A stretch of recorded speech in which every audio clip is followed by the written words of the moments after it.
Namaste, Guruji. So I honor to read a poem from Rumi for his son. So I just mentioned the original language of this poem is in Persian, and the English translation is a short one, just the essence of the poem.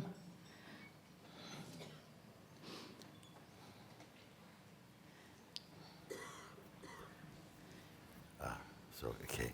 English translation is there also? Yes, but I read it just essence of the poem. Okay. If that's okay. Thank you. And I would appreciate just after this, just please keep quiet and let these mystic words melting in our heart. Thank you.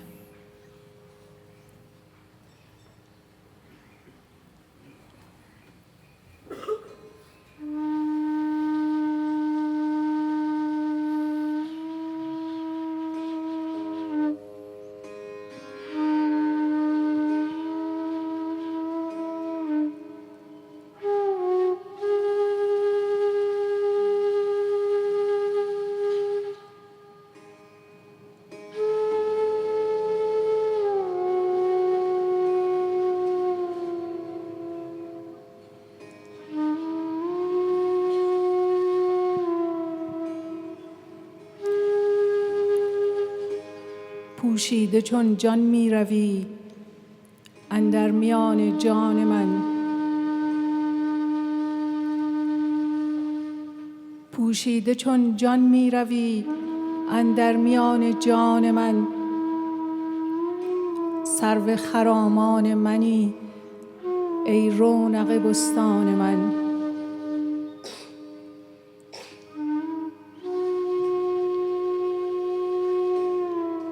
چون می روی بی من مرو ای جان جان بی تن مرو، وز چشم من بیرون مشو ای مشعل تابان من، ای مشعل تابان من.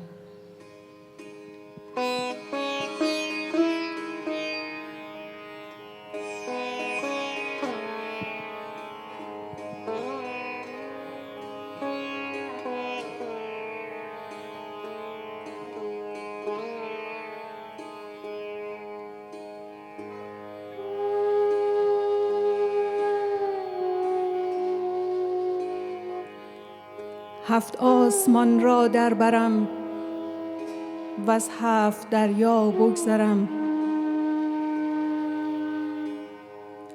هفت آسمان را در برم وز هفت دریا بگذرم، چون دلبرانه بنگری در جان سرگردان من، چون دلبرانه بنگری در جان سرگردان من.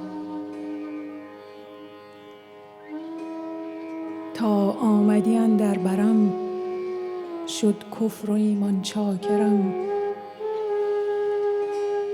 ای دیدن تو دین من وی روی تو ایمان من.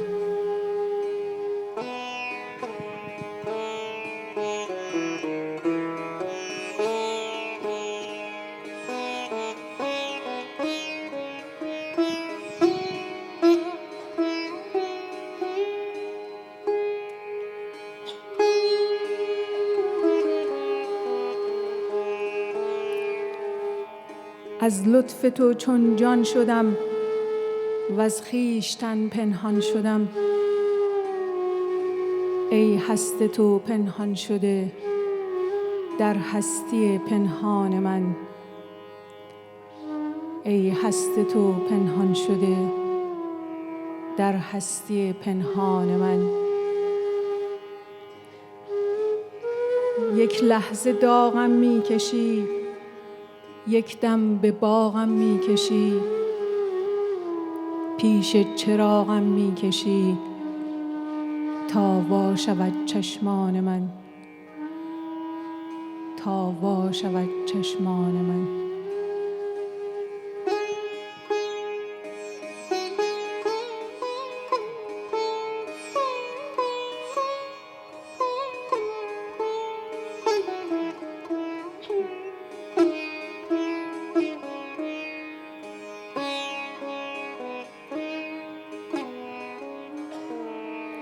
ای جان پیش از جان ها، وی کان پیش از کان ها، ای آن بیش از آن ها، ای آن من، ای آن من.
Beloved, your soul merging magically in my soul,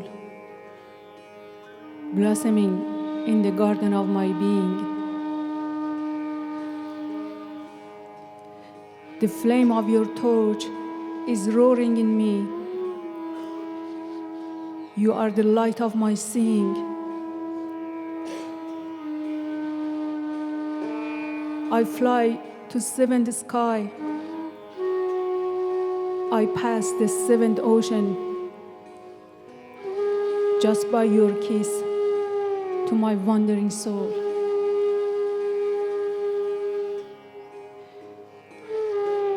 The moment you took my hand, disbelief and belief became my slaves. With your grace, I am the self. Your being that has been hidden within me has now been revealed.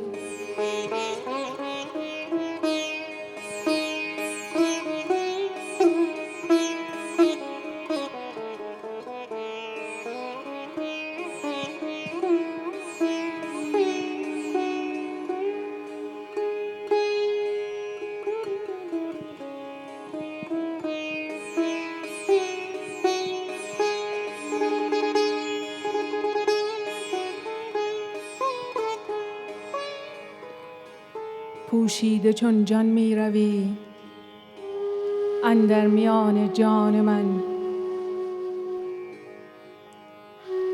پوشیده چون جان می روی اندر میان جان من.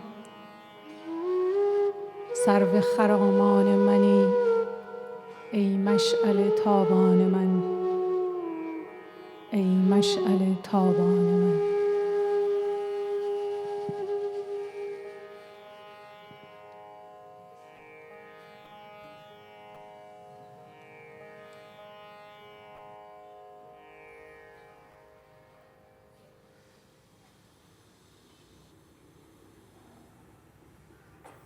These words are from who to who? Hmm? Yeah, from who to who? These words were meant to be, did you say from a father to a son? What did you say? This word is Rumi with his master. I said I read it for his son. I read this poem for his son, which is you. Can I see this one in English? Yes, in English, yeah. What you were reading in English. It is this one?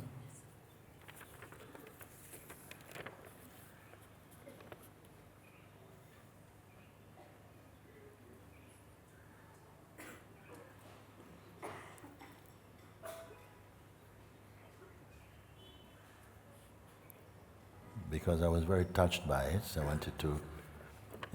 These words are coming, no, from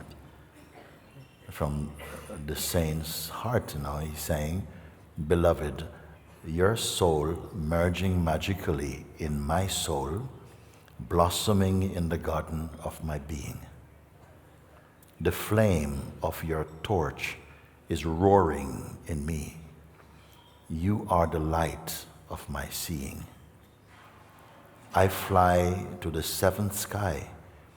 I pass the seventh ocean just by your kiss to my wandering soul. In the moment you took my hand, disbelief and belief became my slaves. The glory of your face is my Savior. With your grace, I am the Self. Your being that has been hidden within me has now been revealed. Roses exploded, seeing the beauty of you. The narcissus flower became drunk, looking into your eyes.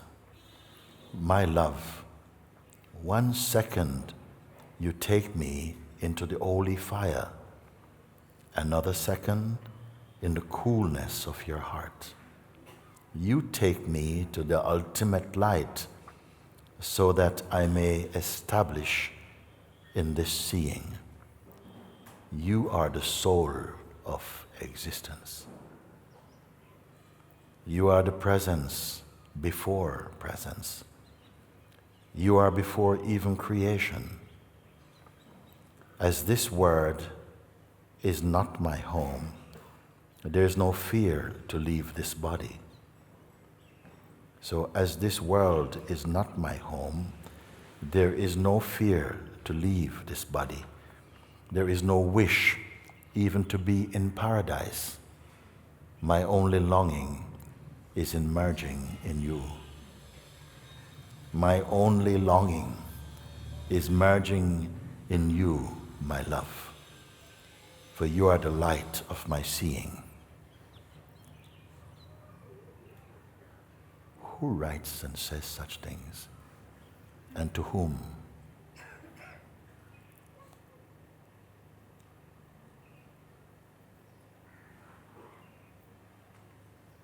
From where do these words they come?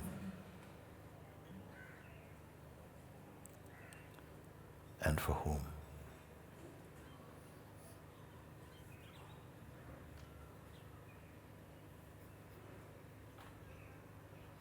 Something is speaking these words, and they are heard somewhere.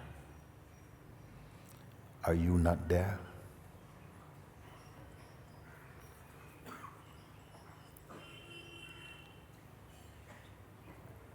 Not your person. Are you not there?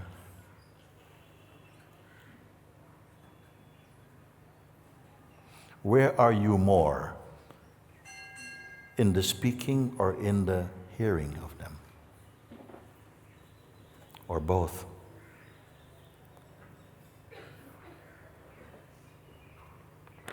I wonder.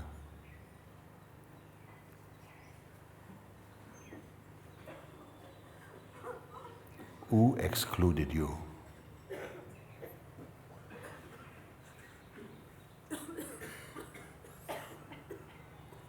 Thank you. Thank you. Can I keep?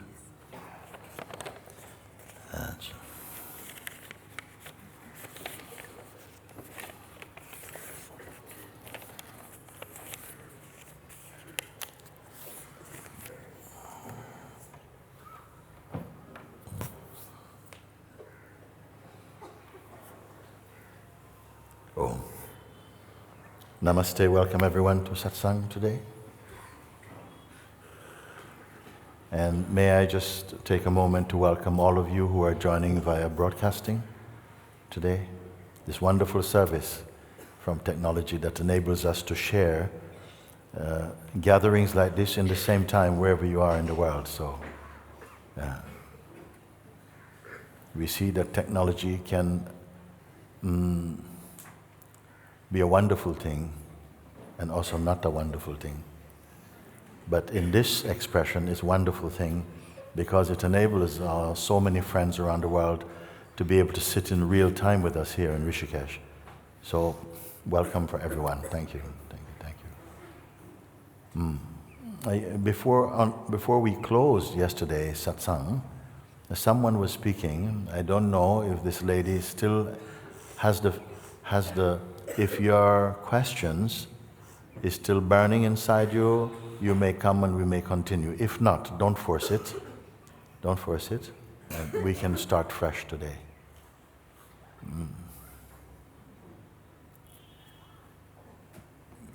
Yes, I think she's coming. Same one coming.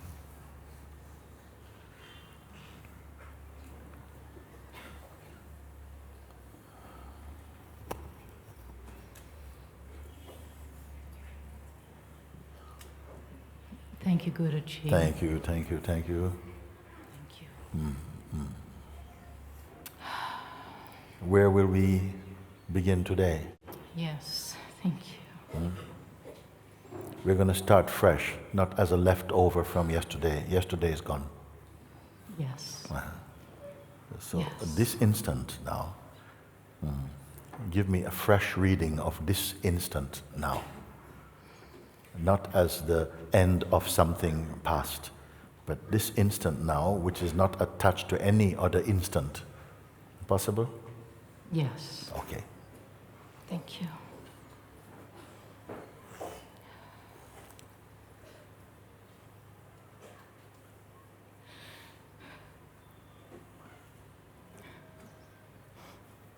I am only here for God.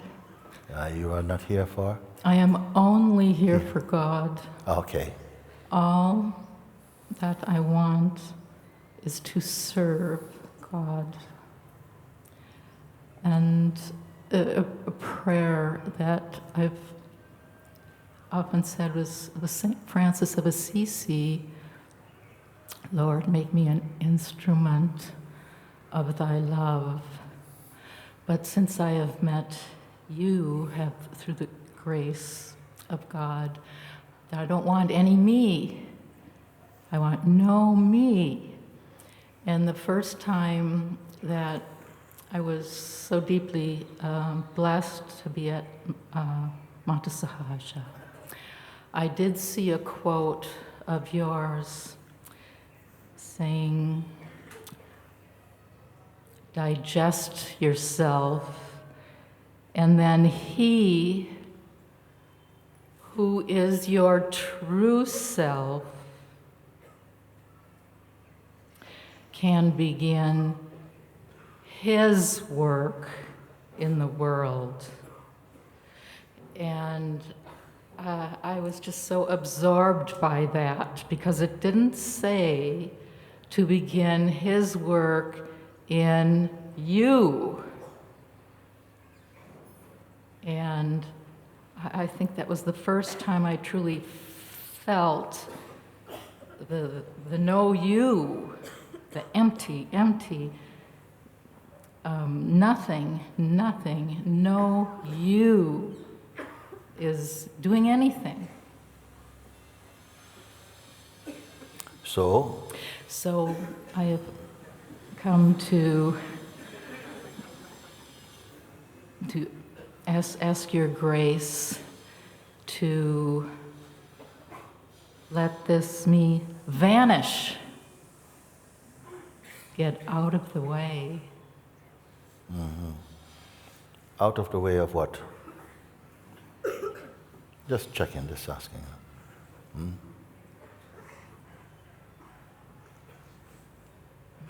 What Maybe that's too difficult. thing to whatever is blocking. say. Blocking what? The seeing, whatever is blocking the seeing of my true being, my true self.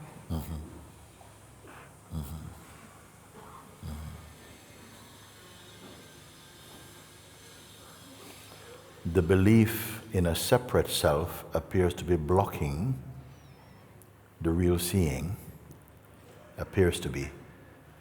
I don't know if that sounds a bit too complicated, we can try something else.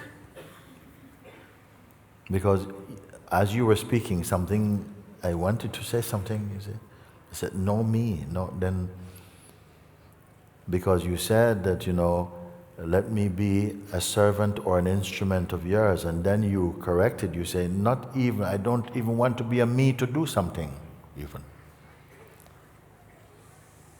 To even act as a servant. Let there be no me, or something like that. I want to know if it's just beautiful words.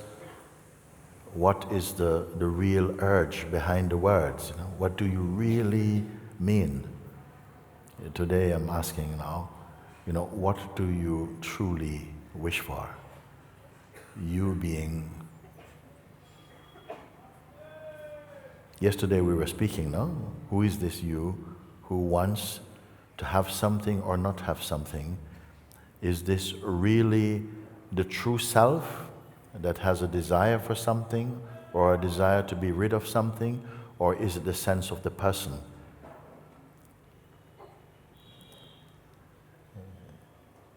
Can you differentiate? See? Who really wants something? I know that these words, they're not our common day-to-day words, no? Because I'm actually looking into who it is that's actually speaking. Because very often when we say I, we just assume, well, of course, it's me, I'm speaking. But here we looked into really, if the one who is speaking and what it is saying can be perceived, then it seemed more interesting to me to find that which can perceive the speaker of those words and those words. And are they the same or separate, see? I'm taking a risk. I'm jumping right into the heart of it. No? Thank I you. don't want to be talking with this sense of person, which is something that will be transcended very soon. No person. Okay. You see, if we say no person, and you remain as some person saying no person, we're not getting anywhere, you see? Okay. I don't want to move in any direction that feels like it's going to build up a kind of noise or complexity. Let's keep it really, really simple. How simple can we be in this? How simple can we get in this? Baby food, like child's language. What can we say? Can we speak child language without losing the power and the integrity of our words? What do you wish for? I wish to be empty. I wish to be nothing.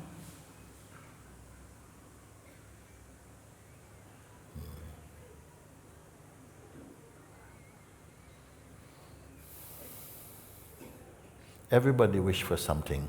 Why you wish for nothing? I'm just checking. Because usually everybody have a wish for something. Why you want nothing? It's all there is for me. Mean that you have tasted already? I've had glimpses. Yes. Doing the invitation. Yes. The feeling of the senses of being spacious. Yes. And peaceful. And yes, we came to that yesterday, no? Yes. We came, I'm remembering, because you say, as a result of listening to the invitation, everything, all the ideas you were holding on to fell away. All that was left is? Nothing. Nothing. Nothing. And in this nothingness, even something is aware of the sense of nothing is left. Okay, nothing is left. And we said in this nothing, unexpectedly, we found that there was love arising in this emptiness space, and a joy, and the silence. Am I correct in this saying? Yes. Yes, okay. So it's not nothing as in black hole. Somehow in this sense of this space of emptiness, surprisingly you may say, that one feels totally at home and peaceful and happy. And did you have to be doing anything to be in this emptiness at all? No. No. Thank God. Yes. I've been a doer all my life. Yes. Thank God.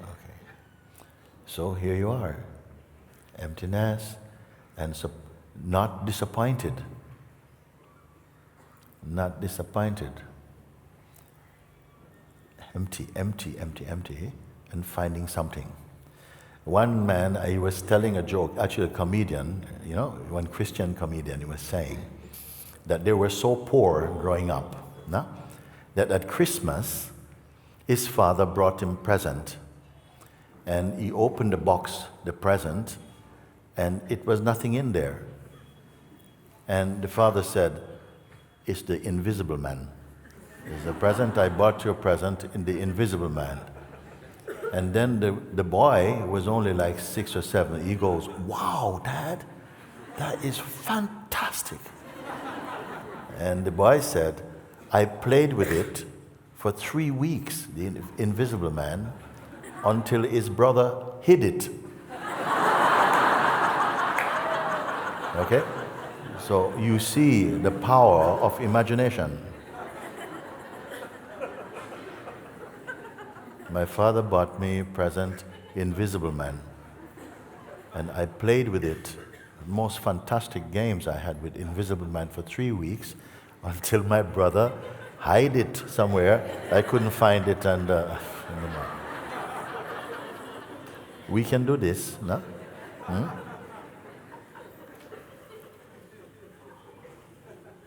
So you came to a place of emptiness, and in this emptiness, I said, are you imagining anything? You say no. But somehow there's peace and joy there. You did not, I asked you, did you create them? You say, I did not create anything. I only discover, the peace and joy is here. Now, that experience you are addressing as was or is. When I listened to invitation, this happened. This was my experience. It was or is. Does it continue to be or not? It comes and goes. It comes and goes. Emptiness, state, come and go. Things arise and they're observed.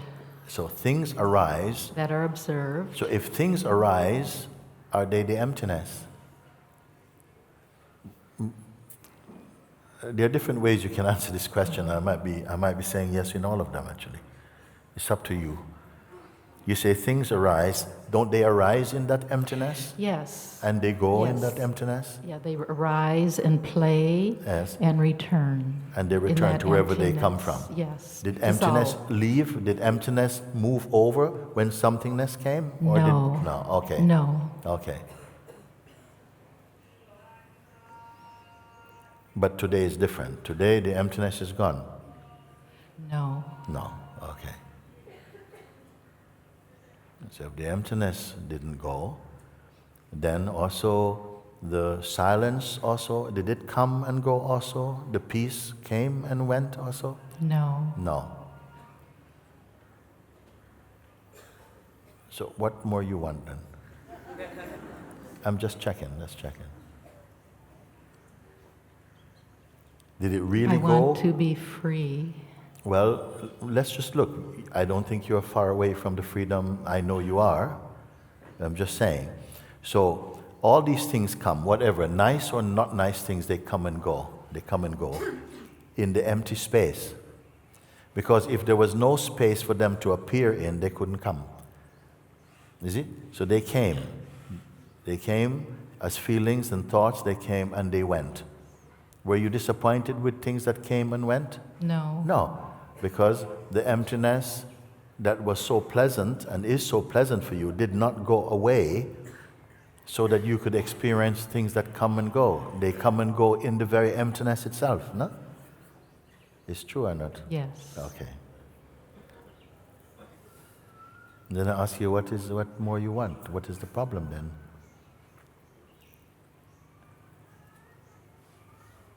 If you see that whatever it is comes and goes. Nice feelings come, nice feelings go.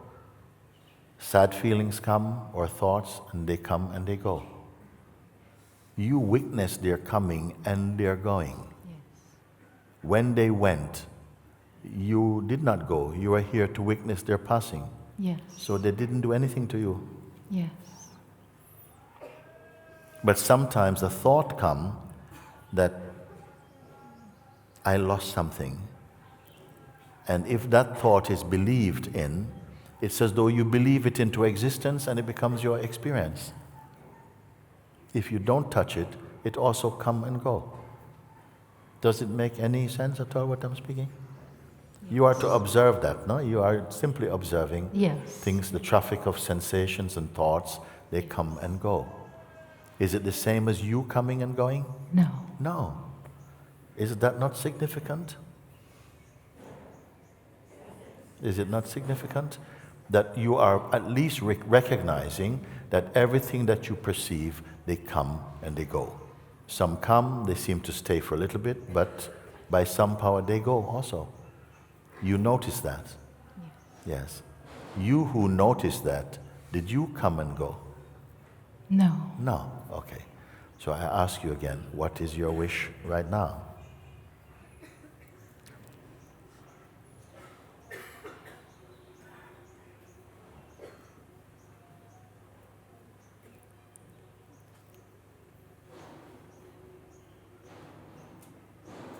To realize my highest truth fully. Is it not the same that maybe the highest truth is that everything appears and disappears except you who witness their appearing and their disappearing? Is that not high, pretty high? We'll see if there's higher than that. We'll see if there's higher than that. But is that not really good? That everything, sweet or not sweet, come and go. But there is another seer, there's another perceiver that sees everything but is not too interested, not interested. Oh, so this space of perceiving, this seer, is interested in what come and go. Just has some interest. I mean, it sees and it can let things come and go, but once in a while, gets nipped. Okay, good. But it sees the nipping. Yes. It sees it. Yes. But there is another seer that sees everything that doesn't really appear to take any interest. It's just there. Yes. How do you know that there's another seer if you are not there? I'm there. I do see it. You see, actually what you're speaking actually is quite truthful. You say that there is something, even though the sense of the person with all of its ideas and projections and memories and attachments and desires and so on, is seeable. Something sees it. They say, okay, then stop reporting about the traffic of sensations seen and let's go to the one who sees. What is the environment like of the one who sees? Is it the same as the thing that it is seen? And you say, no, it is more spacious, it's more calm, it's more peaceful there. And I said, but why is there not satisfaction with that? You say, because actually even that one occasionally seems to go into an investment in what it sees. Huh? So therefore, that itself must be seen. Are we getting lost? No. So if even that itself is seen, then it is proof that a deeper field of seeing perceives even that seer, which has got some quality, some interest. That is also seen. Okay? Did you move to a new position to recognize this? No. No. Then what is now to be done? What is now to be done? Well, I will tell you what is to be done, so to speak, is that that final place behind which there is no more space to go, it just sees. But it sees with detachment. It's not seeing, it doesn't want anything from the seeing. It cannot help seeing. But it's not busy seeing. It's not particularly interested in what is seen. Seeing seems to just be a part of what is here. Can this be seen? Understood? But in this place, this seemingly highest place that you speak about, is there any more progress to be made there? No. No. Okay. Does it feel happy or sad in itself? Does it have those emotions even? No. No. Would this be an answer to your prayer? Whoever was praying? Let's just be honest. I only want honesty. Don't try to give me an answer you think I will like, because I'll catch you. Okay? Just speak the truth, because you came here for that, and I know you come for that. Yes, okay. Yes, the highest truth is grace brought me here. Nothing else. Not looking right, not looking left. Okay. How much further there is to go now?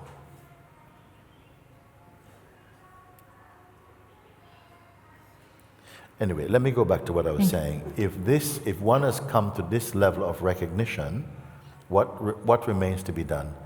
Nothing. Then I would, well, just one moment. I would say that because there seemed to be still the possibility of an activity to get pulled back into shape of a person with its own problems again, I would say to keep looking to see, is that really possible that from that space, which is without shape in you, you're formless, yet you know you are here, is it really possible that you, the formless space, gets pulled into the shape of a person? And to keep looking at that to see if that is a truth or that is imagined. This thing, I would say. To marinate in your understanding, to keep looking and checking until the possibility for the play of delusion to happen is exhausted. Does it make sense? At the back? Okay. Do you follow what I'm speaking? Yes. Yeah. That although it seems we come to a conclusion, a conclusive place that, yes, if even the one who was seeing the person, which we call the witness or the sense of presence, which its environment is much more spacious, much more joyful, more silent, more happy. But even here, it's not over, because there still remains the possibility or the potential to get pulled into shape. And I say, what witness is that? And somehow a deeper space seemed to become aware somehow. In this deepest place, is there anything that is concerned? Is it disturbed by anything that appears in the dynamic field? No. No. Does it have to practice being itself? No. Well, if that is true, it would mean that the possibility to get pulled into the distortion of personhood is exhausted, it's finished. And yet you say that actually there is something higher than the earlier statement. And I wanted to see if we could come to this higher place. Do we have to climb to go higher? No. No, you didn't. Why? Because that higher place is already in you. Yes. Does it make sense, anybody, what I'm speaking, or is it a bit silly? It should not just make sense in your mind. It should be so much more deeper, that actually it's amounting to experiential seeing. It means that you have become, you can stand in the authority of your experience, you see? It's not just you're parroting something that you have heard. It means that somehow when I say digest your seeing, digest and assimilate your seeing, it is just like that, by checking again. Is this coming from my mind? Or is this a seeing that in fact dissolves my busy mind? It's a practical looking, isn't it? Is it too complicated? It might be felt at first because we are not accustomed to looking in this way. In this life, in this world, whatever human beings are attracted to do, very few will need to be asking this kind of question. You will not look for any job in the human kingdom and your employer or prospective employer asks you, so tell me something about yourself. Who are you? And you tell this thing, I studied at this university, I'm this and this and that. And then he says, but okay, that's what you have done, but who really are you? Is any employer going to ask you this kind of question? You see? You are speaking about your person, but what is it beyond your person? Which employer is going to ask you this kind of question? So is there any need? Even you meet somebody, you're going to get married, you plan to get married and have a life together, and they say, you know, I just need to check out the one I intend to marry. What have you understood in this life? You have lived for 25 years. What is the quintessence of what you have learned about life? And you say, well, I've done all these things, I studied, this is who I am. And it says, yes, but you cannot be that because you're aware of that, isn't it? This is your husband to be, wife to be. Is anybody going to ask you a question like that? I don't think so. How did you end up being interested in this type of question? What do you get out of it? Confusion? Headache? Yesterday, Nirmal came and spoke with me in the evening. He said, I've been meeting with the international Sangha groups, and it is extraordinary, he said. I said, why? Tell me what you found. He said, because somehow their vibration is so amazing. What do you mean amazing? Exciting? No. There's just a kind of peace there. There is just a presence there. Who talks about this type of thing? There's a presence, there's a maturity, there's a presence. There's no argument. There's a sharing. There's a power, there's a presence. Where this presence is emerging from? From your understanding, which is experiential, not just an intellectual conviction, but your direct experience arising out of this type of exploration that's happening here.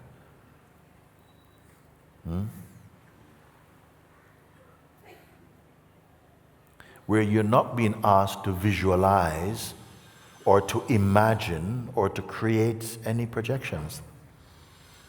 You're merely discovering. What you discover, does it last? Ultimately, what you are discovering, is it something that you must keep holding on to it? Because if you must keep holding on to it, at some point you're going to find, I don't have the energy to keep holding on to it. It's gone. Are you holding on to you? In your ultimate seeing, what you are discovering, is it something to keep? Is it something to have? Or is it what you are? And can the mind still come and go, yes, that was fun, but let's get back to reality? Can the mind come and say to you, you're just imagining that. You really need me. And you are completely shuffled up inside. How established is your seeing? How precarious is your discovery? Is it that you need to be very careful? Because if I'm not careful, I might lose it. Then if you have this feeling, you have not found what I'm pointing. You have not found what I'm pointing. And I'm not disappointed with that. But it means, please sit a bit more and keep looking. If there is in you, and if your words are true, that this is really what you want, this is really what your heart desires, is to be free from the psychological conditioning from the hypnosis of personal conditioning, and now you are experiencing that here in my real seeing, I am not at the mercy of my mind's projections. Can anybody verify that, you see?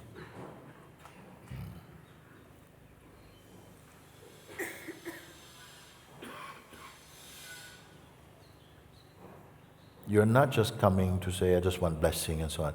Yes, that will happen. Blessing is easy. Understanding, real understanding, is sometimes a bit challenging, because as I said before, in everyone, there seem to be two forces working. There's a force working inside that is trying to keep you only in the state of personhood, only to be worried about, your next meal and, is this deal gonna go through, and, they're raising the rent, and, my friends have not been in touch with me, and be living like this. Only, almost only. And yet there's another force in us that is an aspiring, evolving energy that moves towards light and greater understanding and peace and love. These forces are within us and largely undetected or unrecognized. But now that you have come here and you have begun to really look and feel your growth, your seeing, the lightness, the peace that is emerging in you, you're deepening in your resolve to say, I want to go all the way. And as soon as this has awakened in you, that it is indeed possible to keep transcending these lower suggested energies, and you are experiencing transformation, you're experiencing your natural evolution in consciousness, then you don't need someone else to keep on encouraging you. Your very result happening in you is encouraging enough.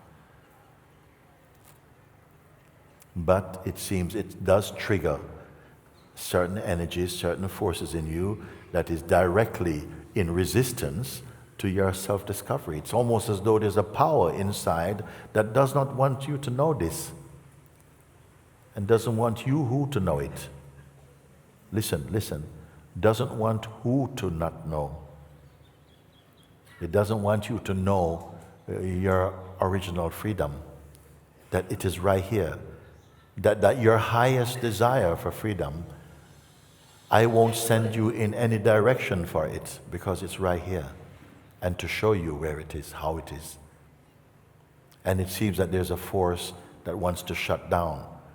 It arises as suspiciousness and resistance and judgment and fear and all these things. Things which you can observe and recognize their transientness, that they're not real. They gain a sense of reality from your belief and identity. And I know you won't just catch it one time I say it. So this is why I've come here, and I'm in Rishikesh for a month. Plenty of time, by the way, to come out of the limited field of personhood into the expanse, the immeasurable expanse of pure being.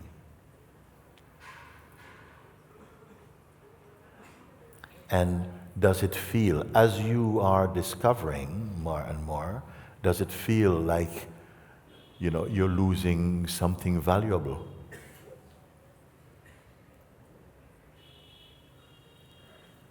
I wanted to let you see that all that the mind is holding on to like treasures, as you go beyond them, you see that you're always here. You are always here. If everything was taken from you, everything, you are still always here. It's important to experience and be confirmed in the reality of this, not imagination. And then the fear the fear of disillusion, the fear of death will leave you. Also the fear of life, because people are also afraid of life also, isn't it? Fear will go.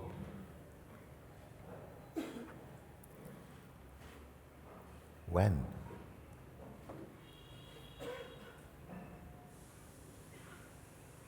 I had to call yesterday, I called some of my intimate Sangha together and to check them out, to say, you have been with me for a few years. What have you been doing with my teaching? Why it should be taking 3-4 years? Why? Explain. It was quite interesting. I will show you, we recorded it also.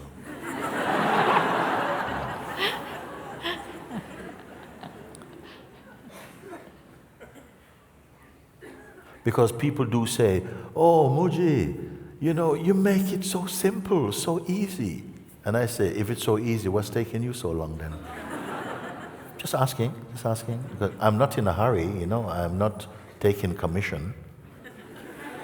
But you say, this is all I live for, Guruji. I'm just here for truth. Then I say, okay, what is stopping you? Explain to me. And then you say, well, my mind keeps going, but you've seen what mind is. What is mind? What is mind? Can anybody show mind? Brain is something, that kind of cauliflower in your head sort of stuff. We can study that stuff. But can you show me mind? Mind just means thought. And thought believed in. Then you say mind. It's not really an object, in fact. Anyhow, do we need to proceed any further than this? Yes. No.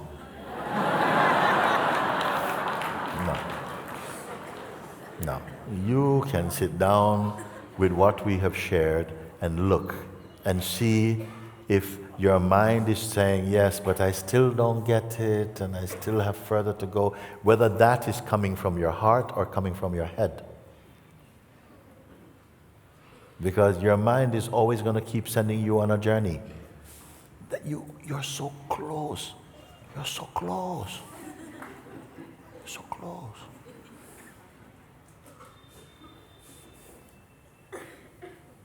You're so close to the infinite. So you must be standing a little bit outside, maybe in the infinite. You need to really begin to look at the things you say and prove if they are true. Otherwise, we're just gathering information, gathering more information. Maybe become proud of how much information you have. But here is not about information. Direct experience, that's all. And I'm not asking you to be creative, because then some people will say, well, I'm not artistic, I can't create. No. So I'm not asking you to create. But to look, everybody can look. Even a blind person can look at what we're speaking. Even a physically blind person can say, actually, yes, I can see it. With what? With what they can see? With these fleshly eyes? No. With understanding, with the intelligence of your heart, you can see. And it is enough. It is enough. We don't need to turn this into some circus. It is enough. You see? But if you keep offering these things to your mind, it's never going to be enough. Because the belly of the mind is never full. It's awful. It's never full. Excuse my bad English. Okay, I'm going to leave it for the moment. Mooji, save my life, so help me God. I thought that was done. I thought we're safe enough. No, I am here. I am here now. No, you see, it's like for me, somebody's drowning in the sea and help me. And the boat come and we pull you out and you're in the boat now. And you say, please help me. I said, no, you help enough. You're out the water. What we talk is enough to be out the water. Now just dry off and put some jumper, go and have a cup of tea. Why? I said, please help me. And I'm serious about this. Recognize your transcendence. Recognize. If you keep saying, but with what you have said, I'm still drowning. How I can't believe this. Because I know that it's not about more words. It's not more words you need, you see. But something is more believing in the habit of your thinking than in the proof of your seeing. Please look at it again.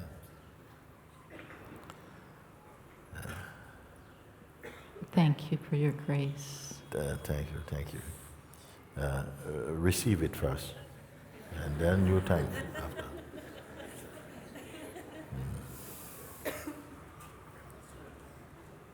Huh? Oh, you were the second one behind her.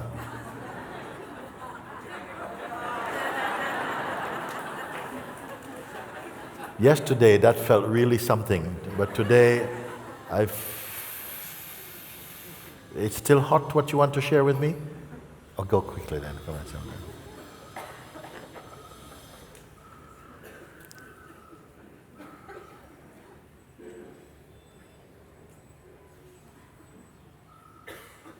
Thank you, Master. Thank you.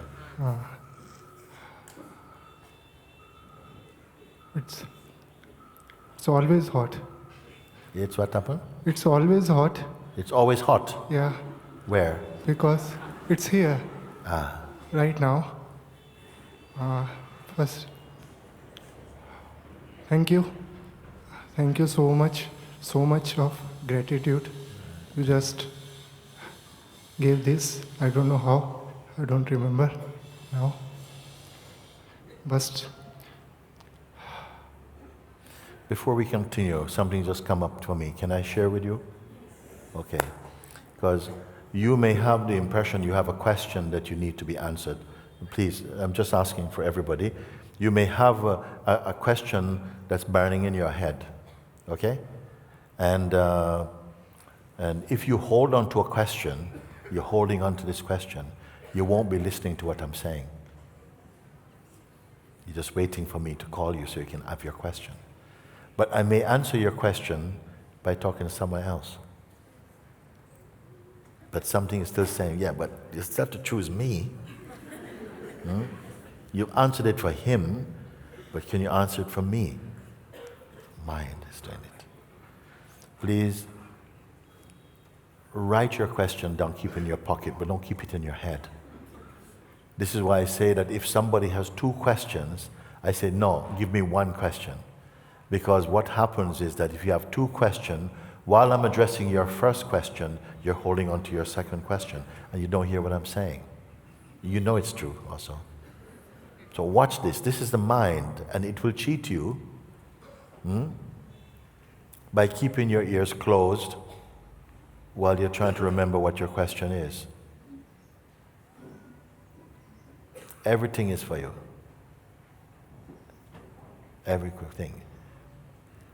You may have a favorite mirror to look at yourself in, but all mirrors will reflect your face. Can you imagine somebody going, I need to take this cream off my face and give me a mirror. No, I have to look in my own mirror. This is mind. This is mind. Everything is your mirror. Why I say this? Because I'm not treating you like your mind. I'm talking to you as consciousness. And consciousness is more one than your mind appears to be. Later you will come to see your mind is also one. But not yet. You will not see it. When you can see from the perspective of consciousness, you will see the oneness that is, which includes your sense of a private self. Sorry, carry on now. right now, Master, all sounds, they are just reporting, all vision, and it's like just this moment.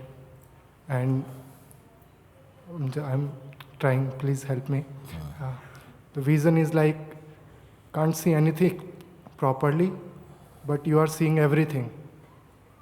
Everything, the whole light is coming and whole sound are coming, like it's the play of duality. So just right now, it's happening in front of you in this vast space, or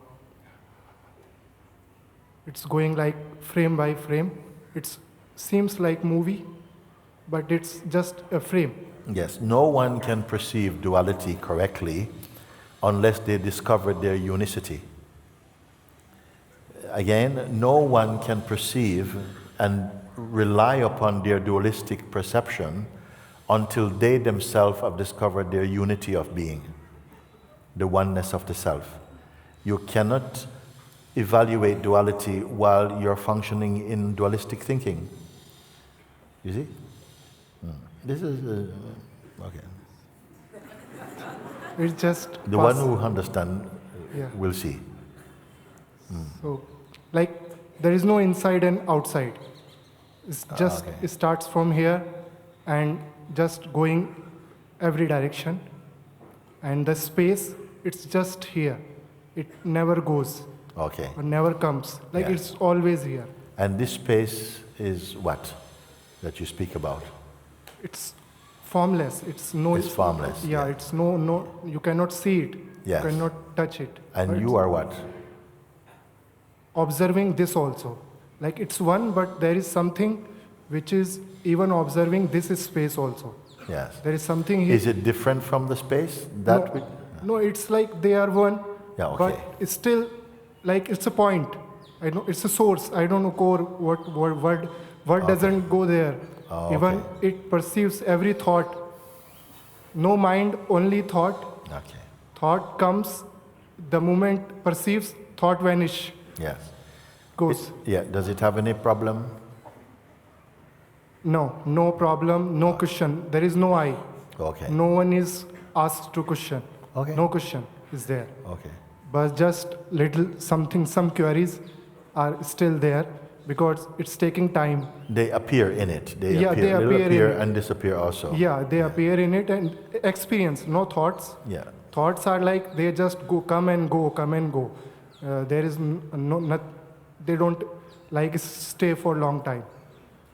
Now it's like they're caught by this thing every time. But sometimes like speaking, like when not speaking is not happening, then it's like every time it's this experience. Something here, experience space, duality is going, sound and vision, everything is same. And when speaking? When speaking happens, suddenly like thought started because I don't know, for speaking thoughts, they started and slowly they make like this kind of shade or shadow. Not necessarily. And they, Not necessarily. Some- Only like this, when speaking, behind the speaking is a sense of a person speaking. it takes shape after Yeah. some time. But even if something takes shape, it does not affect the shapeless. Yeah, it's always there. Yeah. Just one exhale Yeah. and you are again in that space Yes. or that source. But it itself is unbroken.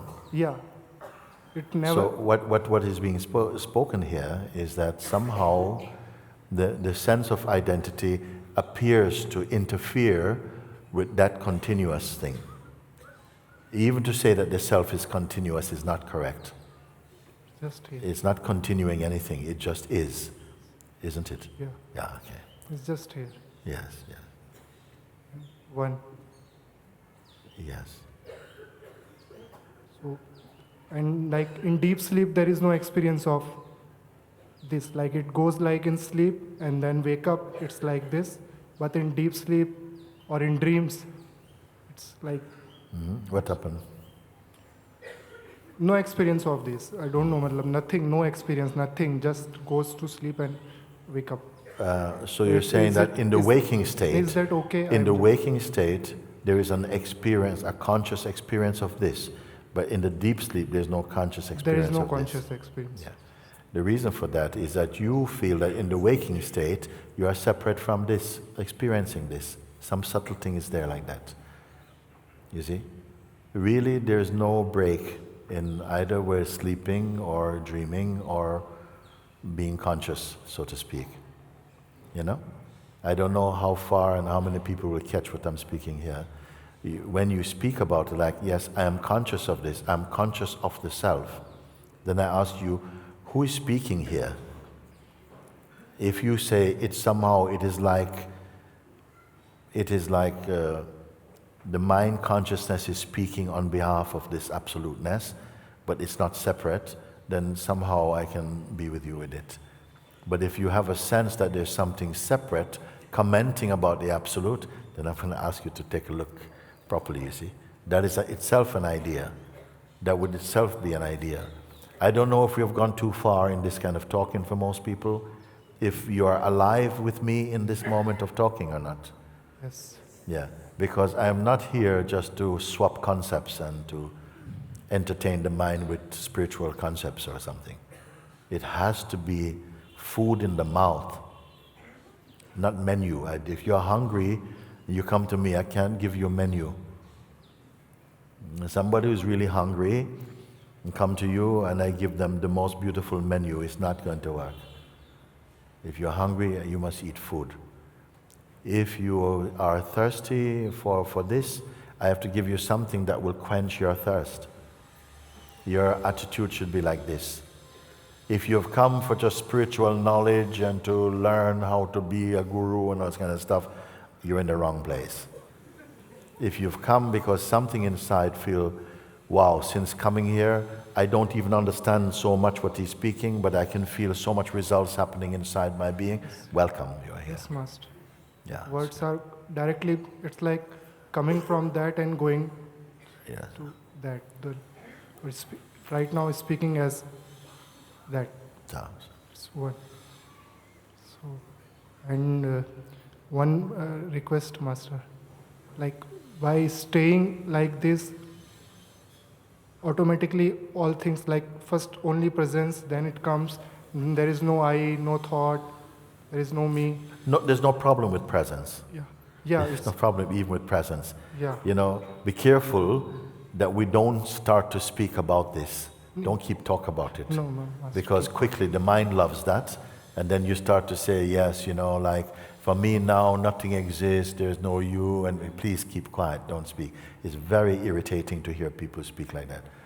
You are like Ramakrishna made an example, like I gave the example, that if you throw an empty bottle out into the river, it will keep going gluk, gluk, gluk, gluk, gluk, gluk, gluk, gluk, gluk, gluk, gluk, gluk, gluk, gluk.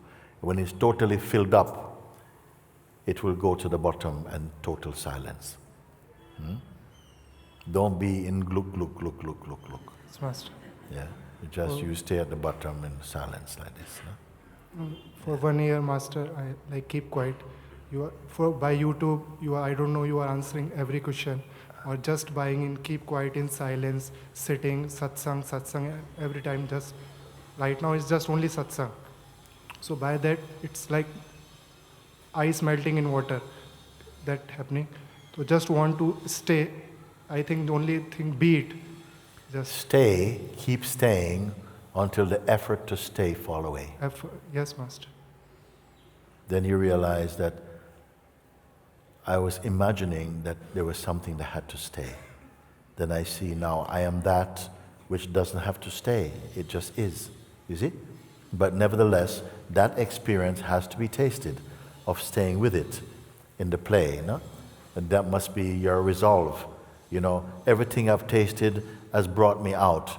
But this somehow I feel I'm being dissolved in this. I stay here.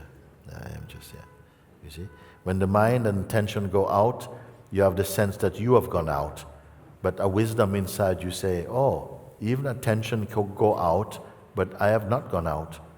You see, you're developing a wisdom. It's happening very spontaneously in you. That's why I mean keep quiet. I don't mean keep quiet. I mean remain quiet. Don't give the mind the job of advertising or declaring the self. Yes. You just keep quiet. No? Can I come to Monte Shahja and stay? Be it only for this life, only for this. Master. Don't put me on the spot like that. If you say But just yes yeah, and no. actually, I said before that Mantisage is for everybody, actually, but just not all at once, because we don't have space, no? So I hear you, and of course, we can check in. Maybe we can talk with Sri, and she's here and now, and yeah, and we can see when that is possible. But of course, I would love to see you there. Thank you, Master. Thank you, thank you, thank you. Can I come and see your eyes? Just a request to say whatever you say, but if I You will can't not see them from there? No, just want to, like, first time I saw your eyes and I just on internet and I don't know what happened inside. He knows it. His eyes says he knows it. That time it's like it's somewhere else, but now I can understand you're always here, just right here. That's why if you, just a request. Okay. If I'm right here, where exactly is that? Just here, Master, but want to see, because at this moment I don't know in physical it will come or not. That's why I'm saying. But Otherwise, you see, if you come right up here and you look into my eyes and something happened, then a lot of people are going to be asking to come look into my eyes. No, just request. I'm going to be in big trouble. Huh? Just a request, Master. Yeah. Let's see what happened, okay? For the moment, we're fine. Talk to Sri. Thank you. Thank you, Master. Thank you. Yesterday I went walking because I only slept 4 hours, and so I went walking in the morning. I felt I need to go. Too much rice and chapati. I have to go walking. So we went walking, and then actually I was so tired, I didn't feel like walking. We ended up in a restaurant. So I shouldn't be saying this actually. So anyway, we're in the restaurant. It turns out nice. We're doing the restaurant, and then we started talking like, Mooji, could we talk about some of your favorite sleeping pill questions? We have something called sleeping pill questions. Like somebody would come to you and they say like, Mooji, can you tell me a little bit about the Kundalini? And, my Kundalini is going from 3rd chakra to 4th chakra. Okay? Or somebody come and says, oh, Guruji, I just have this strong desire, if we can, I brought this Coca-Cola or this, I brought this fresh coconut and I have 2 straws. Can we drink together?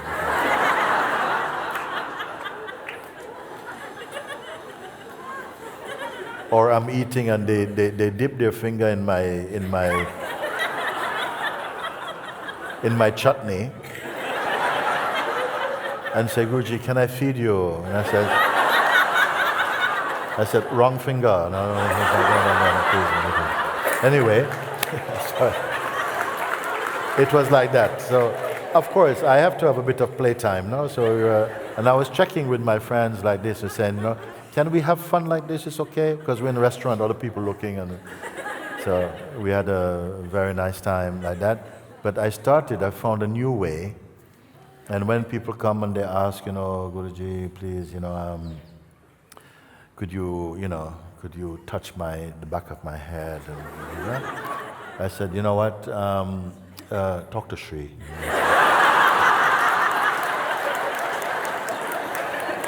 And since then, I have a lot of free time. I don't have to get it.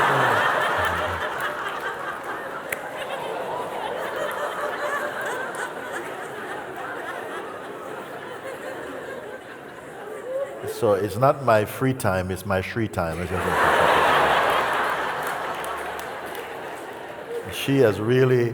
My life has really improved a lot since Shri came on the scene.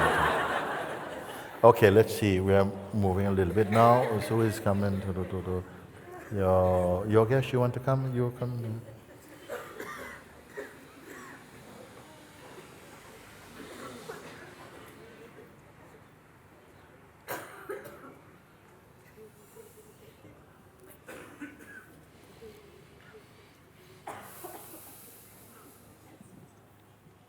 Sir, because my English is not so good, so I want Hindi translation coming. Hindi translation.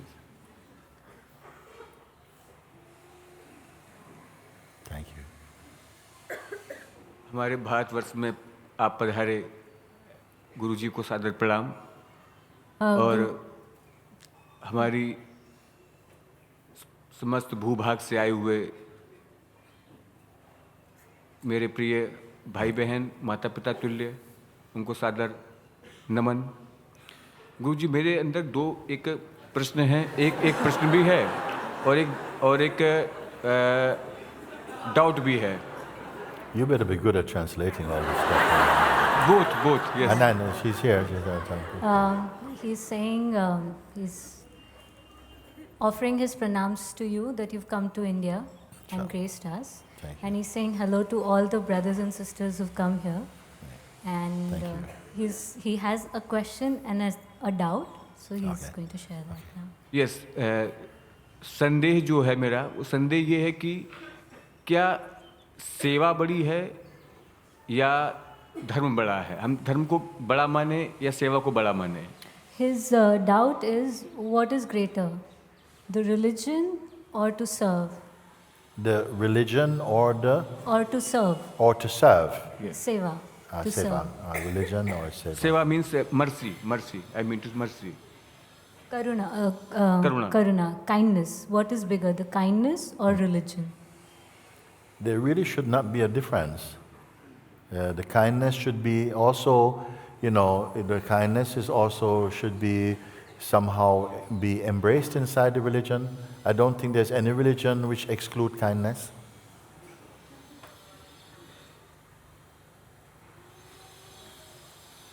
You understand what I said?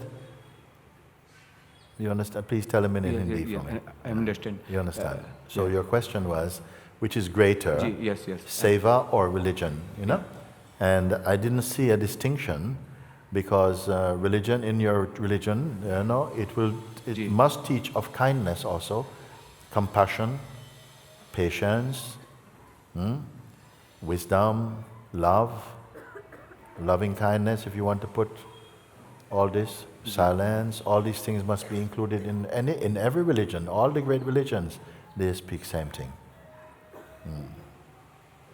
Is there a reason why you specifically speak about kindness? तो ज्ञान और करुणा में हम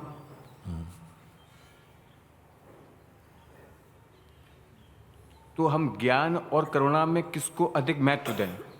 Between knowledge and kindness, whom should we give more importance?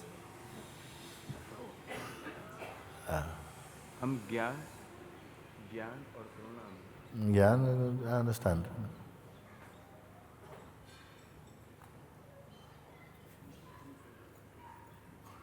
Yes. He says he understands what he's listening in Hindi. Yeah. And now he's asking what's higher between the knowledge and kindness. Yes. Well, I am going to use the word gyan, where I mean pure knowledge, not just informational knowledge, intuitive knowledge, knowledge that arises as pure experience. I would put that as the greater because it will include kindness also. Because kindness may not include that knowledge, but that knowledge include kindness. So let me go for the bigger one, and I say the pure knowledge.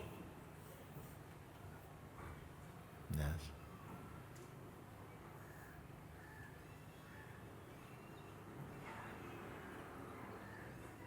Pure knowledge is what is really being pointed. These pointings are arising pure knowledge. Pure Gyan Yoga is speaking like this to clarify. And let me say something, It's like Sri Ramana Maharshi say that all good qualities manifest spontaneously in the awakened mind. So not that they have to be individually cultivated.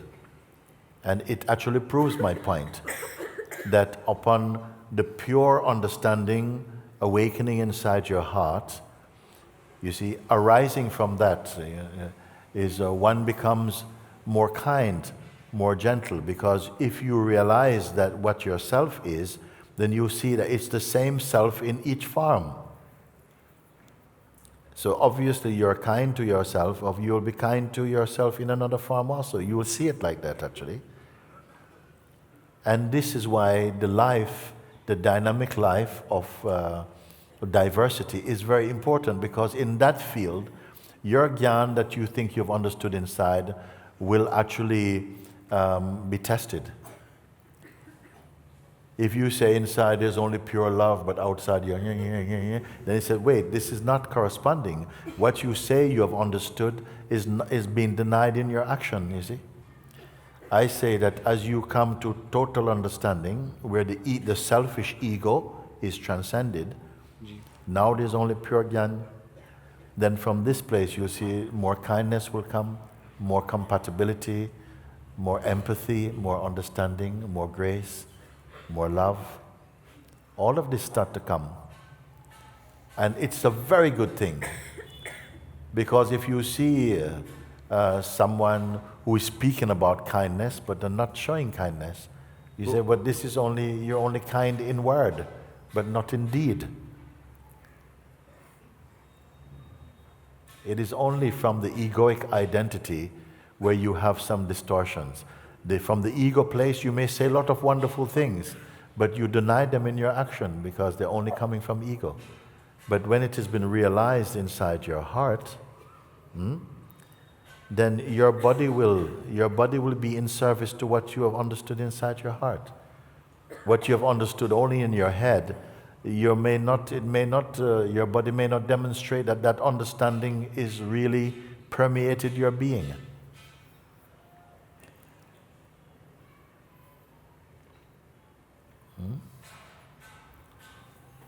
गुरुजी अभी तक मैंने देखा ऐसे काफ़ी लोग हैं जिनके अंदर ज्ञान तो है, लेकिन जो उनका ज्ञान है वो उनके व्यवहार में दिखाई नहीं पड़ता है. He's seen a lot of people who have a lot of knowledge, but when they express or when they are moving, he can't see their knowledge being in practice. Yes. तो जब मैं 4 साल का था तो तब से मेरे पेरेंट्स ने अभी तक मुझे ये सिखाया कि the mercy is the finest human quality. It is greatest blessing. Yes. It blesses both giver and receiver. The fruit of real knowledge and real spiritual understanding, is the fruit of it is not words, it's not information. The fruit of the Spirit is love and peace and understanding and compassion, openness. You see? Like it says, love is faithful, it is kind, it is not rude, it is not proud, it does not remember the wrongs of others. It always hopes and perseveres, it always encourages. It is not that you say one thing but you do something else, then your knowledge is not true.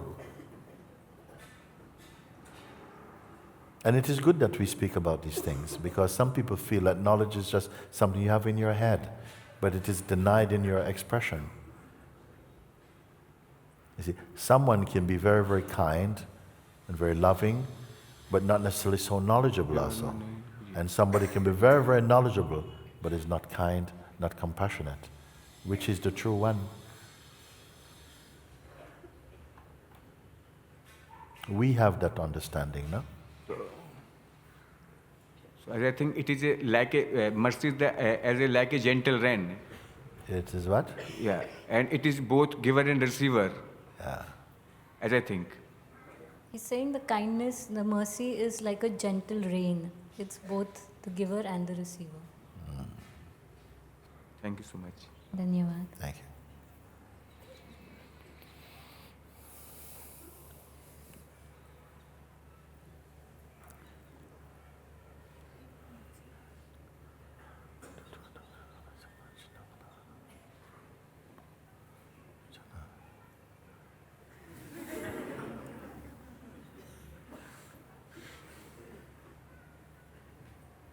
Someone over there.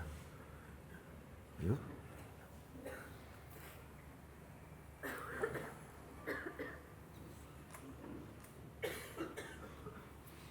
Muji, please Yes. help me to become fearless. During the satsangs, so my mind didn't yet disappear. Your But mind I- didn't disappear, okay? But okay, what happened is, sitting here, I cannot even avoid certain scenes. I saw how, like, just in the, I catch myself. I catch how I'm identified with, for instance, certain childhood fears.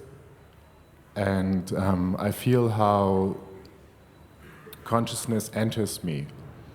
Like, Before consciousness enters you, what was there? No consciousness?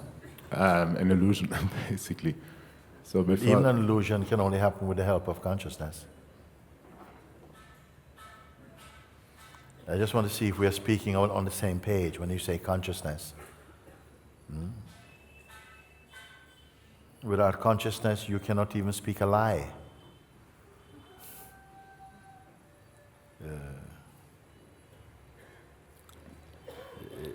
okay, that's what, The mind cannot function. But my point is, the mind itself cannot function without consciousness. It is an aspect of consciousness also. Let's keep it really simple and see if we can catch something from what you speak, and if we can move from a clear place as much as possible.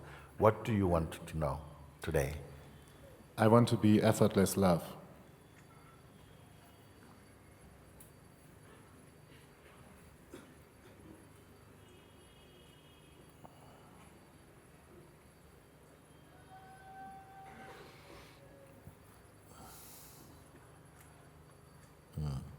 The love itself is effortless.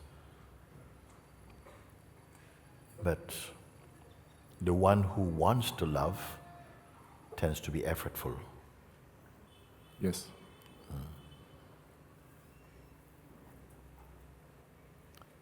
And this one,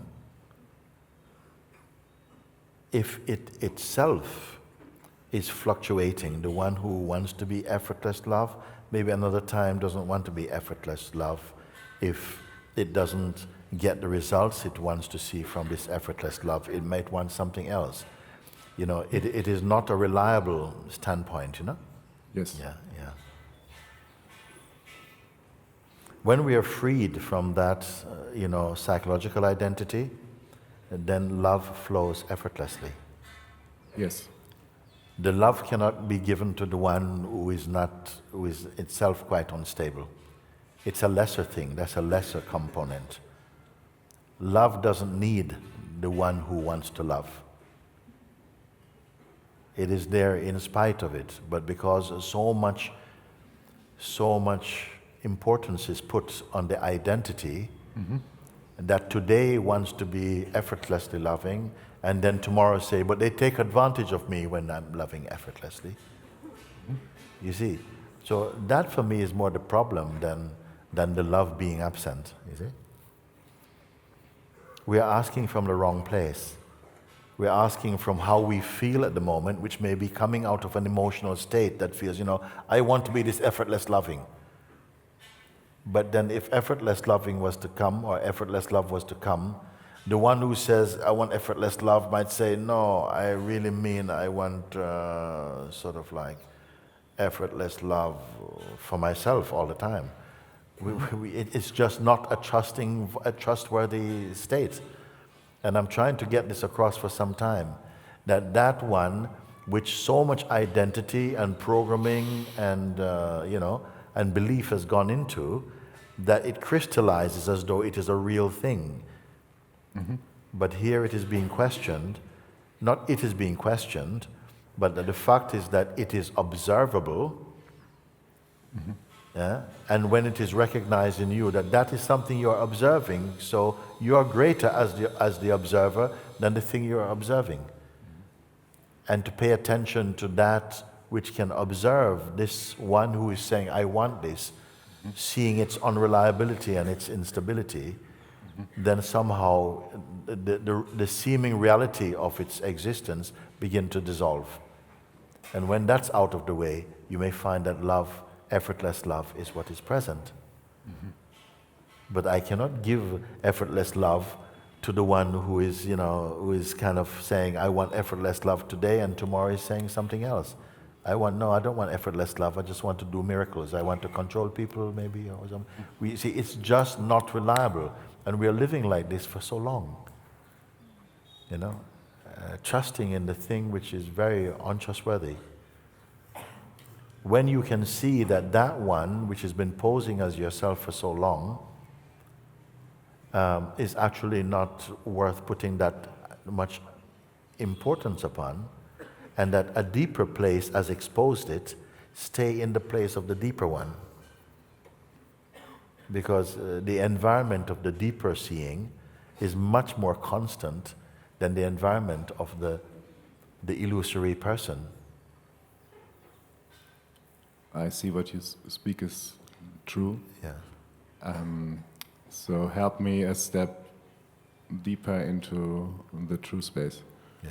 Well, if you can recognize that, it means that you are there. You are there to recognize that to be true. Now, all I would encourage is to just sit with that and say, really, how do I stay here? Maybe a feeling goes, yes, okay, I can see that I am here now.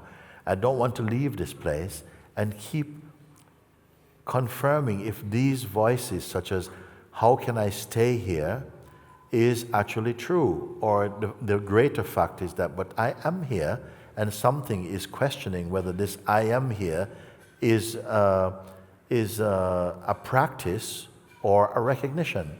You see, this is what I'm talking about. That continues to develop. I want to tell you why I'm speaking like this, because I would say growing up, my temperament would not be for someone who thinks. I was not a good thinker. I was not into reading and all this type of thing. If you saw me with a book, it's because it had pictures in it. I love pictures and comics and stuff like that. I'm not somebody who think and go into the nature of the self. That's not me. In fact, when the first bout of a kind of an awakening took place, I just knew it was God. I didn't think it was God. I knew it was God in my heart. And for a few years, all that I could do is to sit quietly. And people were coming, and I'm just sit, and they seem to be happy. I just sit. Sometimes I feel an energy come to look like this.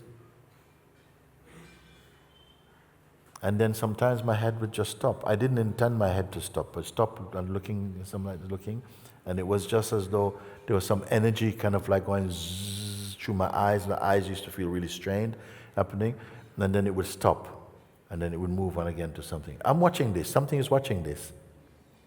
I noticed it, and I knew, and I felt it is just the God energy doing these things, because there was no intention.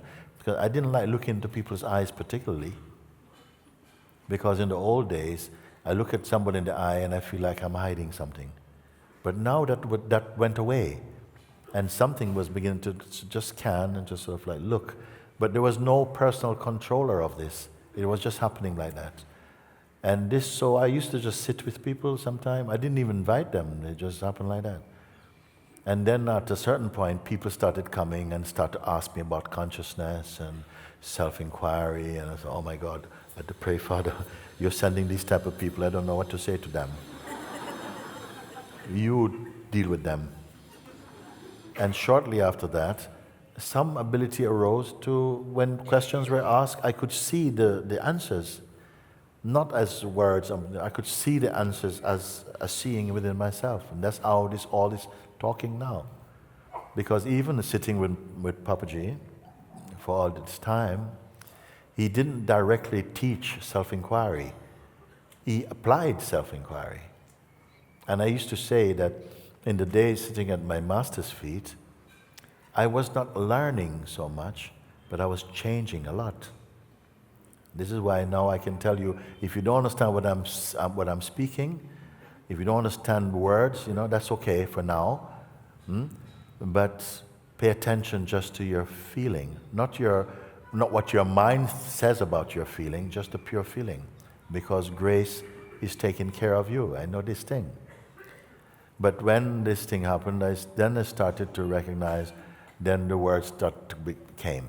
And like I say, Papaji was not teaching self-inquiry in this way. And look at this, myself was some regular little kid. It became clear, like something needed to speak like this. And maybe because I live in the West, where Western mind is very complex, and something was showing how to come out of that. But I'm not particularly interested in big, long conversations. I would rather you say, I want to find this, and say, oh yeah, it's over there, get it. I don't want to draw maps and speak of philosophy about anything, because it's very simple. You're hungry, you eat. Thirsty, drink. Tired, sleep. Full of energy, go walking. I don't want to make a big philosophy about it. You see?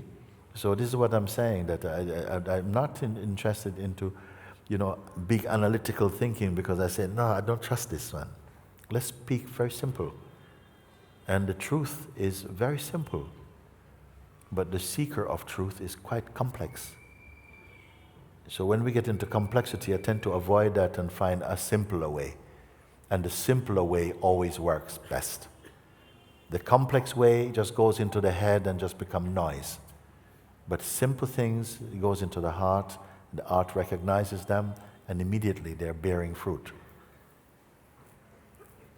Practically, yesterday I did the self-inquiry. I was in a fear state and I looked, until I found, something tries to protect itself, even though there's no need for protection, actually. Yes. Okay, but I was still in a lot of mind activity, and so... You see, you say that you were in this state, and I question that. I say that, this state of some kind of turbulence inside the mental space, it is observed. This is all I'm telling you. I don't have 15 things to tell you. I said, but you can observe that or not. You see? And all that, the stubbornness just comes from habit, a habitual way of speaking.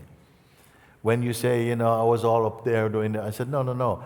That shaking was there, but were you able to be just aware of it without identifying with it, without logging in to that?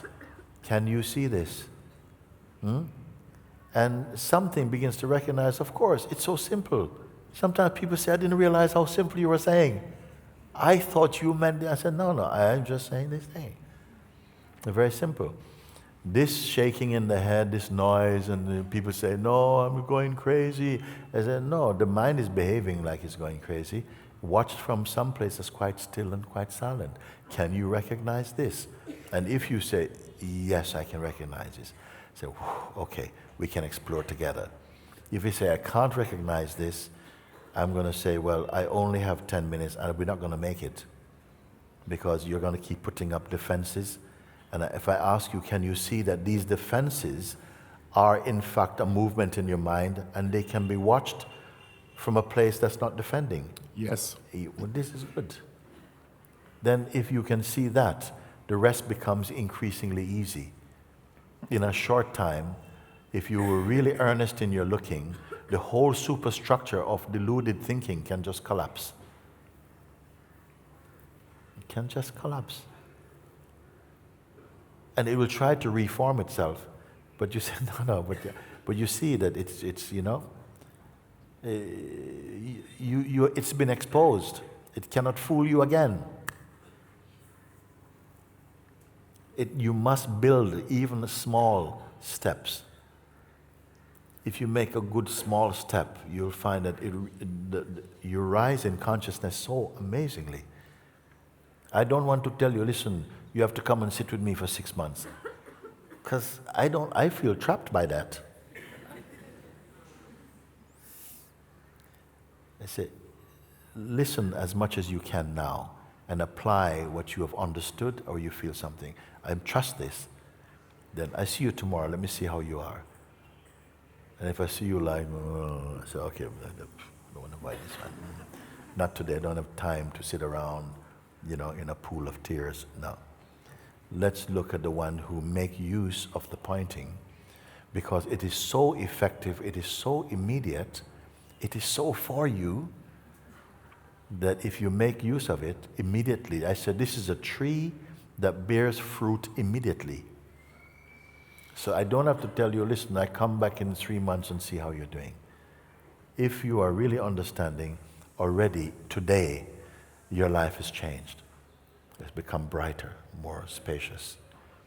And it's not just good luck, it's not good luck. It's that the little bit of guidance and plus a lot of grace is with you.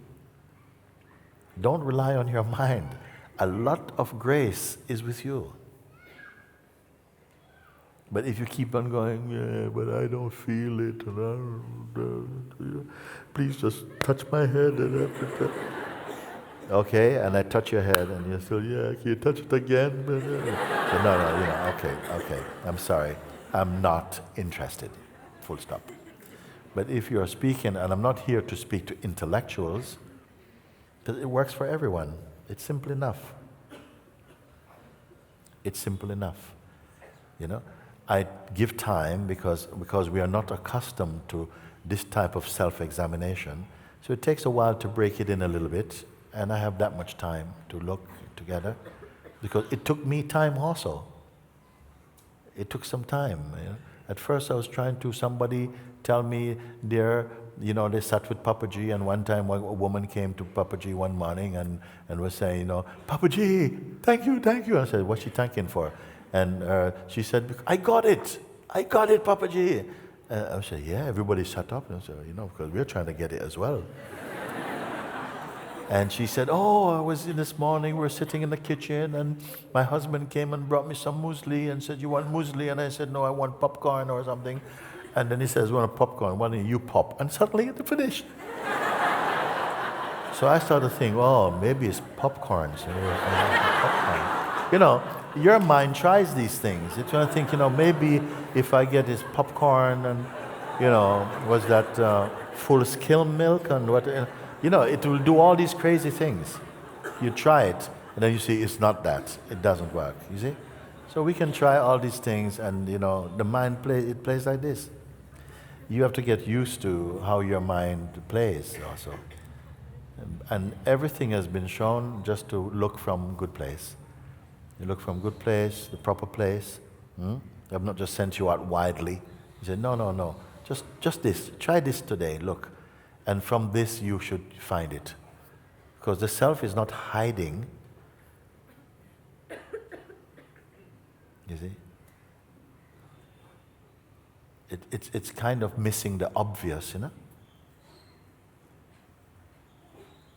It's always here.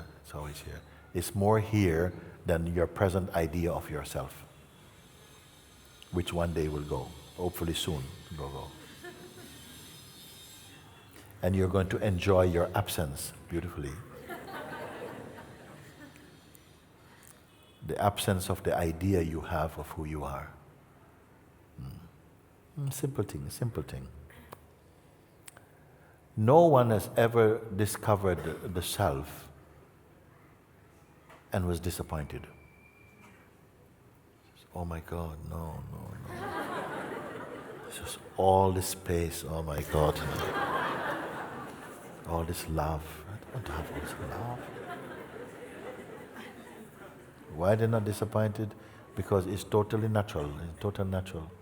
You don't ask you to go out and create love. No, you are love.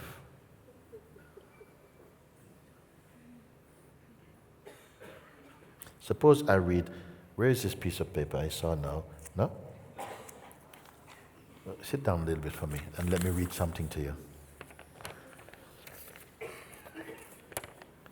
This is a letter to your soul.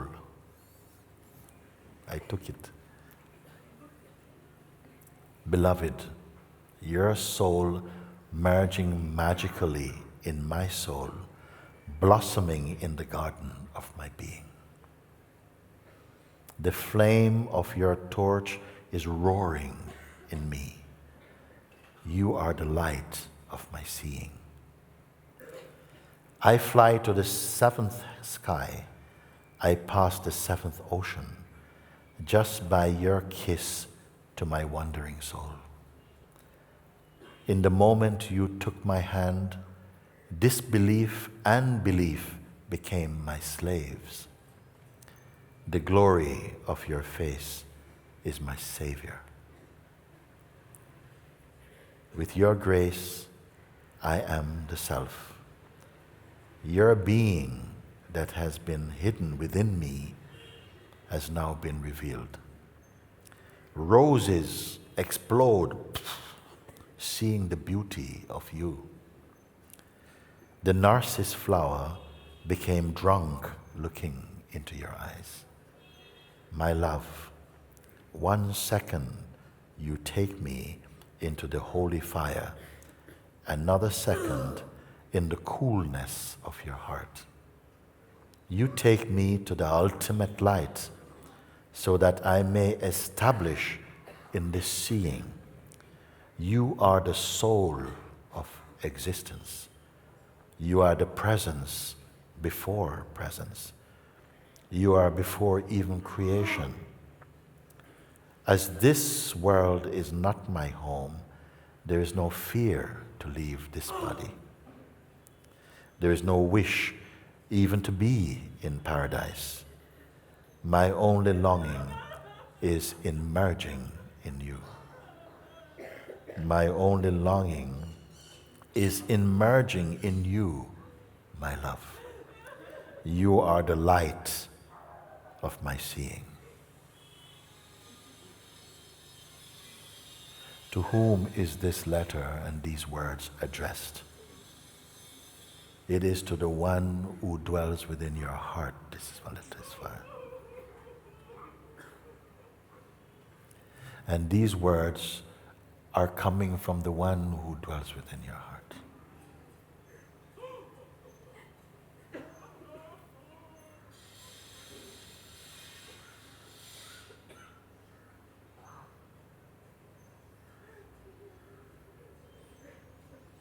Your mind, oh, it's not for me.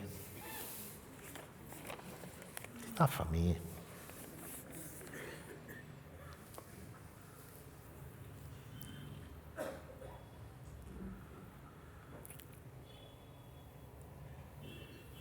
Thank you for today. Thank you for today. Yeah. You're not going to be more real tomorrow. You weren't less real yesterday. But an old dream continues.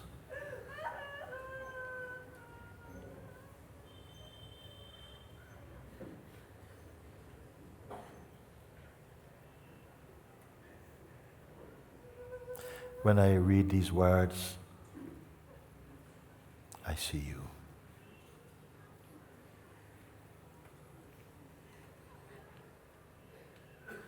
And this is why I can now look you in the eyes. Once I could not.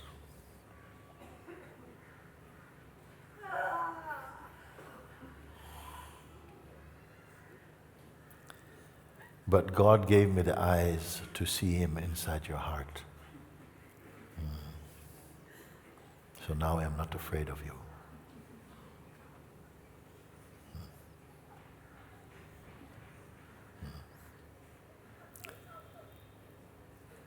Thank you.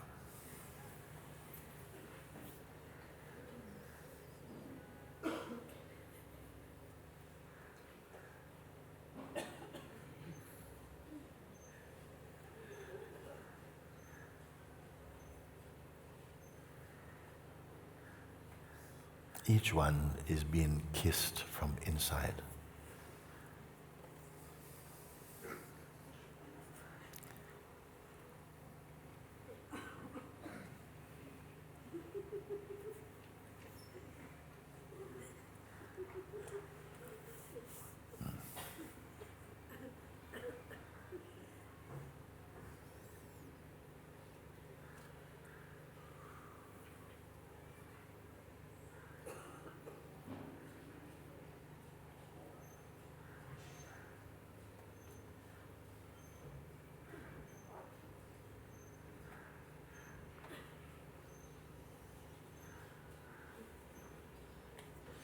something inside wants to run away.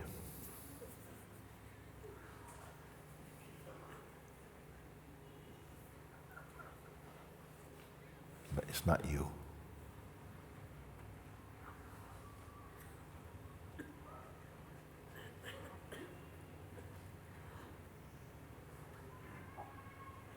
For a while, this voice will have an influence and a hold on you.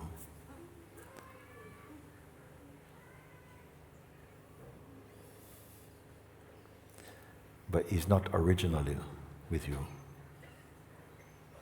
It came after you.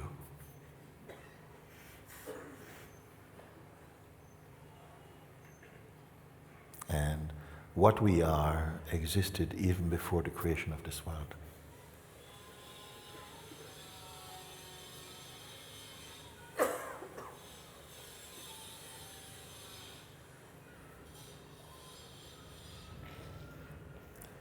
And satsang is the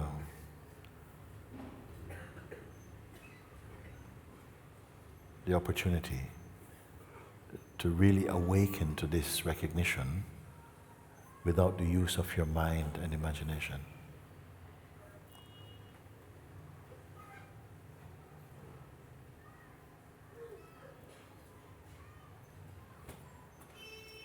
This form one day will go.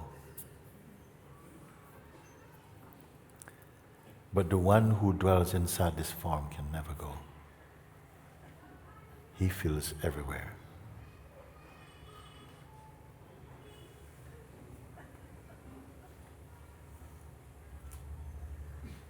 And he comes to tell you, you're my very own self.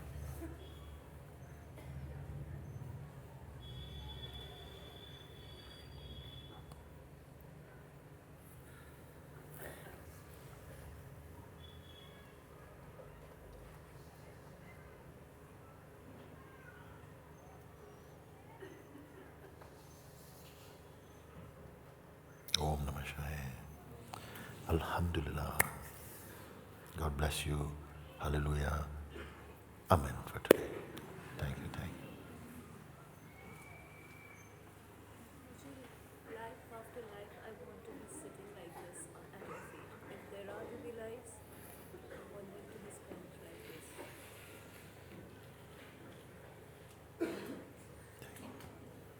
Thank you.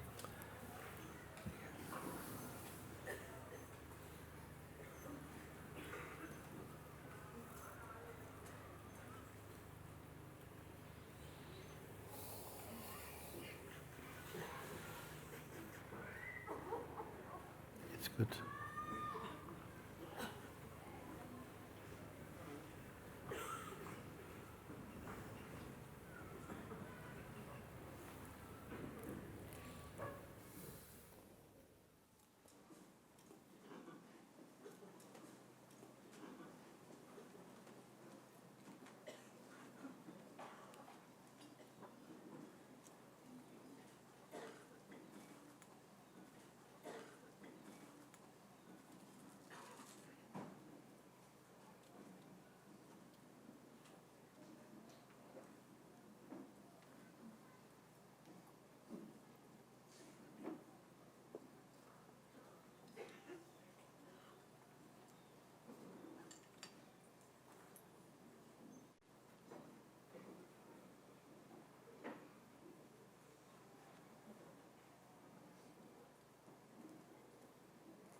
implied, but writings they pacify people. We must also fight like Arjuna in our world that we have.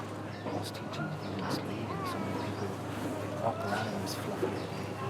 There's evil in the world. We must have the courage to stand against that. I mean, this is maybe just my role as I've seen it. Thank you for your work. I came to the Ramana painting. I just wanted to say thank you for receiving that. Thank you so much. Tomorrow going forward. Thank you, Guruji. Thank you. Love you, Guruji.